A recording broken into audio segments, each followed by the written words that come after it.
नमस्कार दोस्तों, picture astrology के इस अंक में आपका स्वागत है।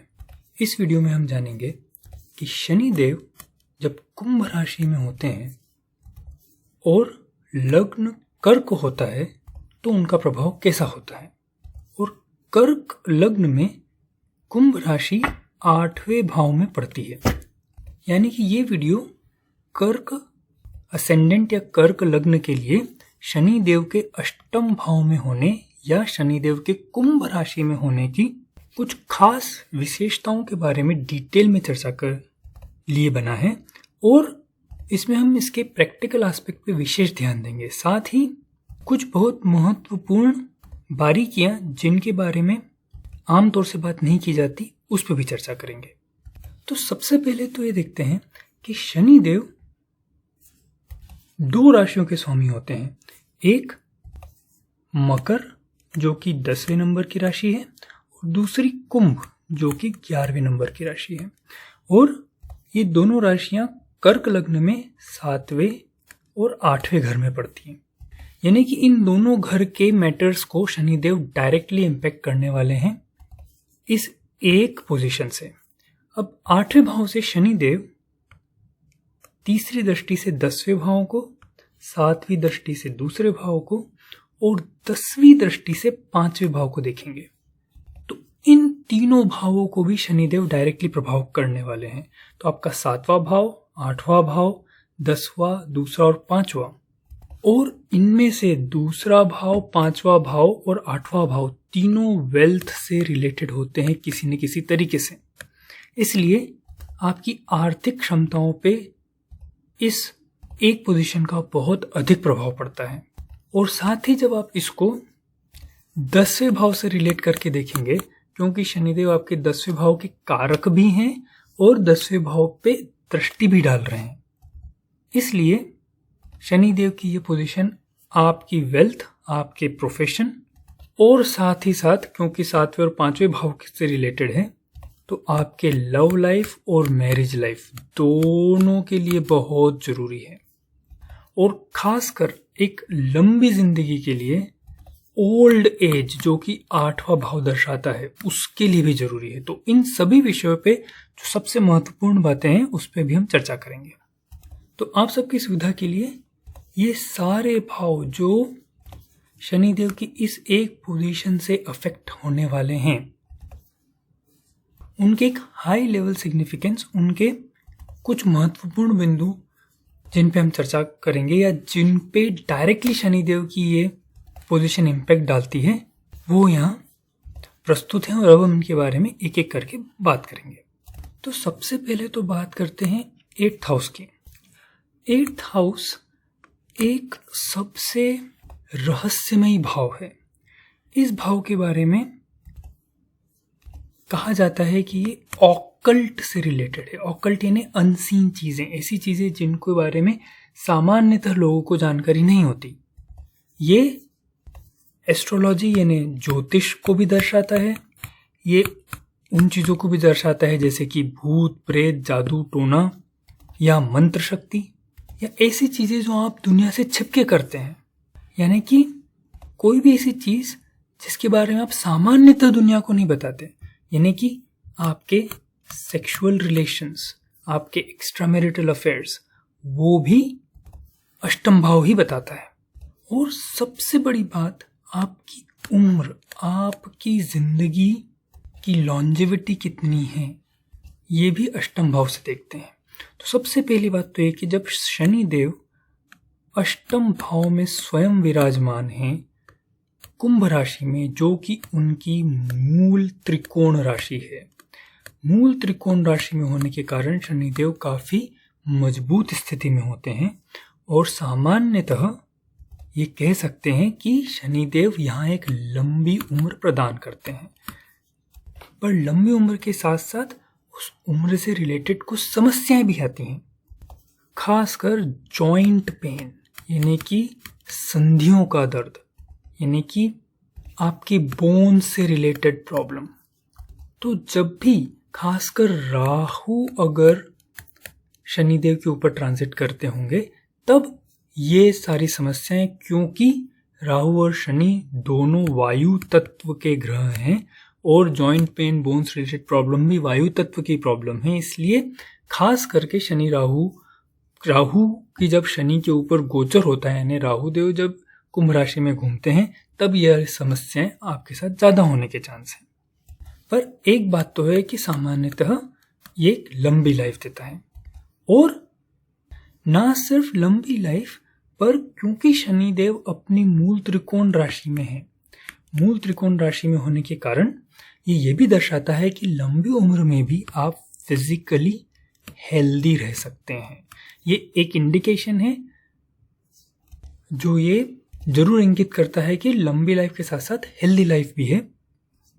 पर पूर्णतः जानने के लिए आपकी कुंडली का असेंडेंट यानी कि चंद्रमा कैसे हैं वो बहुत जरूरी है। देखिए, एक अकेली पोजीशन बहुत सारी चीजें बताती हैं, पर सपोज करिए इस स्थिति में चंद्रमा थोड़े से खराब है तो ओल्ड एज में संधि वाली प्रॉब्लम थोड़ी ज्यादा होगी। अब अगर सोचिए कि चंद्रमा के साथ मंगल की दृष्टि भी अगर अष्टम भाव पे है तो आपको टीथ रिलेटेड प्रॉब्लम ज्यादा होने की संभावना होगी। तो इस तरह से एक पूरा एनालिसिस होता है, परंतु लॉन्ग लाइफ एंड ऑल्सो बड़ी उम्र में भी तंदुरुस्त शरीर, ये शनिदेव की एक वरदान के रूप में ये स्थिति देती है। अब एक सबसे जरूरी बात पे चर्चा कर लेते हैं, पैसा, मनी मैटर्स। क्योंकि 8th हाउस अनअर्न्ड मनी, ऐसा पैसा जो आपने एटलीस्ट इस जिंदगी में कमाया नहीं है, अनअर्न्ड मनी जिसे कहते हैं, ऐसा पैसा जो ऐसा लगेगा कि आपने बिना मेहनत के पाया, यानी कि दहेज, शादी में मिलने वाला, या लॉटरी, या फिर कोई खजाना मिल जाए किसी को, या इनहेरिटेंस मिल जाए यानी कि कोई वसीयत। तो इस तरह की काफी सारी चीजें जो अनअर्न्ड मनी कहलाती हैं वो सब अष्टम भाव से पता चलता है। और साथ ही ये शनिदेव दूसरे भाव को भी देख रहे हैं, 5वें भाव को भी देख रहे हैं और 10वें को भी देख रहे हैं, यानी कि आपके कर्म से रिलेटेड भी जो गेन्स हैं या पैसे कमाने, आपके नौकरी धंधे से जो पैसे कमाने की क्षमता है, उसको भी शनिदेव बहुत हद तक प्रभावित करने वाले हैं। तो एक बात जो अक्सर बहुत सारे लोग पूछते हैं कि क्या शनिदेव अष्टम के 100वें अष्टम में है तो क्या मुझे लॉटरी मिल सकती है? तो इसका जवाब है कि शनिदेव अष्टम के 100वें अष्टम में है, ये एक मजबूत स्थिति है, परंतु सिर्फ यह एक पोजीशन आपको लॉटरी नहीं दिलवाती।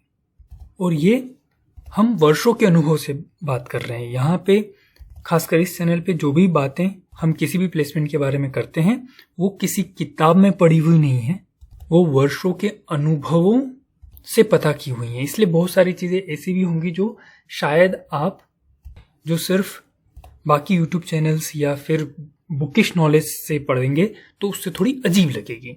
यानी कि 8th का लॉर्ड 8th में होने के बाद भी सिर्फ ये पोजीशन लॉटरी नहीं देगी, क्योंकि यहाँ पे आपको ध्यान रखना है कि शनि देव का जो मूल स्वभाव है, शनि देव सबसे अधिक मेहनती ग्रह हैं।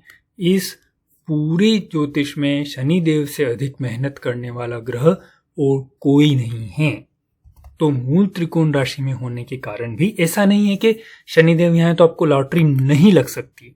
शनिदेव मूल त्रिकोण कुंभ राशि में अष्टम में होने से लॉटरी लग सकती है, पर उसके लिए दूसरे ग्रहों का सहयोग होना जरूरी है, यानी कि शुक्र और मंगल का सहयोग होना बहुत जरूरी है। यहाँ पे सिर्फ एक शनिदेव यहाँ होने से लॉटरी की संभावना बहुत बहुत कम है, बल्कि यहाँ ऐसा होगा कि आपको कुछ वसीयत जरूर मिल सकती है, पर थोड़ा लेट इन लाइफ। और साथ ही साथ थोड़ा लेट इन लाइफ ऐसी चीजें जो जमीन के अंदर से निकलती है, जैसे कि कुआं या बावड़ी या ऐसी चीजें जो जमीन के अंदर की मिनरल्स यानी कि खनिज पदार्थ, या जमीन के अंदर उगने वाली खेतियां जैसे कि आलू या जैसे कि अदरक, कुछ ऐसी चीजों से फायदा होने की या उन चीजों का कॉन्ट्रैक्टर या उन चीजों का नौकरी धंधा या उन चीजों का व्यवसाय,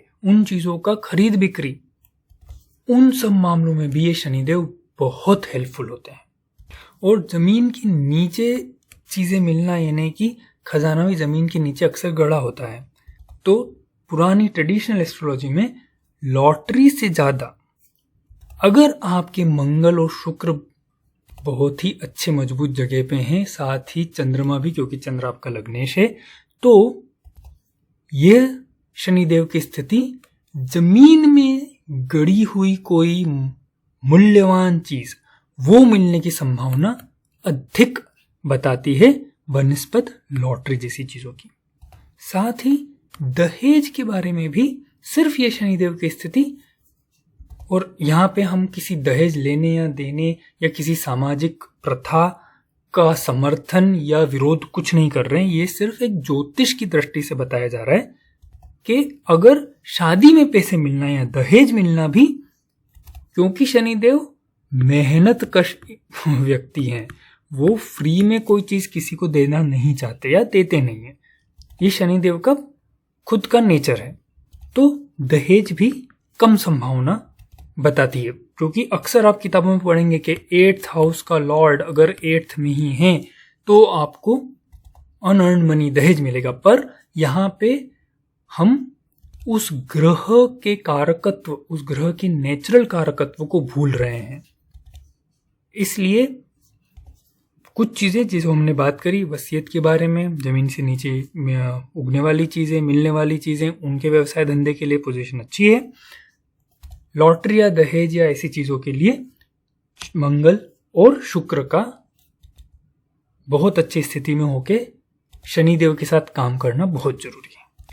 अगली बात करते हैं मैरिज या पर्सनल रिलेशनशिप की, क्योंकि हमने देखा कि 7वें भाव के स्वामी मंगल हैं, शनिदेव हैं, और 5वें को भी डायरेक्टली एस्पेक्ट कर रहे हैं। तो शनिदेव अकेले यहाँ पे आपके लव लाइफ, आपके बच्चे और आपकी फैमिली हैप्पीनेस, क्योंकि 2nd हाउस को भी डायरेक्ट अफेक्ट कर रहे हैं, इन सब के लिए बहुत जरूरी ग्रह हैं। अब शादी के लिए 8वें भाव में शनि है, पर 7वें से 2nd भाव में बैठे हैं, इसलिए शादी ब्याह के मामले में जनरली शनिदेव अच्छा फल देते हैं। ये भी दर्शाते हैं कि आपके पति या पत्नी में बहुत अच्छे गुण होंगे, गुणवान पति या पत्नी मिलेंगे, क्योंकि शनिदेव अपनी मूल त्रिकोण राशि में है। मूल त्रिकोण राशि में शनिदेव के बहुत अच्छे गुण उभर के सामने आते हैं। और खासकर अगर शनिदेव अपनी मूल त्रिकोण राशि की जो डिग्रीज हैं, यानी 0 से 20 डिग्री के बीच में अगर शनिदेव हैं, तो विशेष रूप से आपके पति या पत्नी में काफी अच्छे गुणवान व्यक्तित्व की होंगे।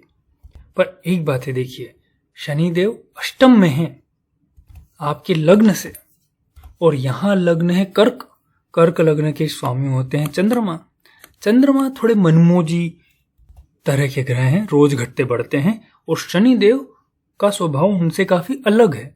तो आप ये जानिए कि जब आपकी शादी होगी तो जो आपका मैरिज पार्टनर है, आपके पति या पत्नी जो होंगे, वो आपको काफी पुश करेंगे जिंदगी में आगे बढ़ने के लिए, क्योंकि वो शनि तत्व के कारकत्व वाले हैं, मूल त्रिकोण साइन में है, मेहनती हैं, तो वो आपको भी प्रेरित करेंगे जिंदगी में आगे बढ़ने के लिए। और क्योंकि शनिदेव की दृष्टि 10वें भाव पे भी है, यानी कि शादी के बाद विशेष रूप से आपके मन में भी प्रेरणा उत्पन्न होगी कि आप अपनी जिंदगी में कुछ और बेटर करें, और बेहतर करें, और उसमें आपके पति पत्नी आपका पूर्ण सहयोग भी देंगे। अब यहाँ पे अगर मंगल ग्रह भी अच्छी स्थिति में है तो आपको बहुत अच्छी संभावनाएं शादी के बाद बनेगी, जो आपके प्रोफेशनल लाइफ में आपको आगे ले जा सकती है। पर इन सब में दशाओं का भी एक बहुत महत्वपूर्ण पहलू होता है। एक बात यह होती है कि कोई भी ग्रह किस भाव में हैं उसके क्या परिणाम हैं, मतलब आपकी जिंदगी में क्या परिणाम वो मिलने वाले हैं, यानी आपकी पूरी लाइफ में वो आपको क्या क्या देंगे, क्या क्या नहीं देंगे। और दशा में क्या होगा, दशा भुक्ति, उसमें वो ग्रह कैसा प्रभाव देगा, वो एक अलग एनालिसिस होता है।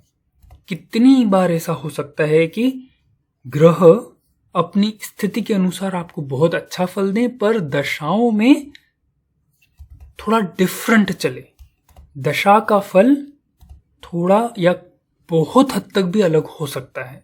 और उन सब की डिटेल विषय को जानने के लिए आप हमारे चैनल से जुड़े रहिए, क्योंकि हम आगे इस पर चर्चा करेंगे। साथ ही आप हमारी लिंक को चेक करिए, जहां हम आपके लिए एक लाइव रिपोर्ट, जो आप अपने हिसाब से, अपनी मर्जी से जिसकी कीमत देके आप प्राप्त कर सकते हैं, उसमें इन सब चीज़ों की काफ़ी चीज़ें, क्योंकि 15 मिनट से अधिक का वीडियो हो गया है इसलिए हम चर्चा नहीं कर पाए हैं, परंतु उसके अलावा भी बहुत सारी ऐसी चीज़ें होती हैं जो पब्लिक प्लेटफॉर्म पे नहीं कही जानी चाहिए और आपकी पत्रिका के हिसाब से जो बदलती भी रहती हैं।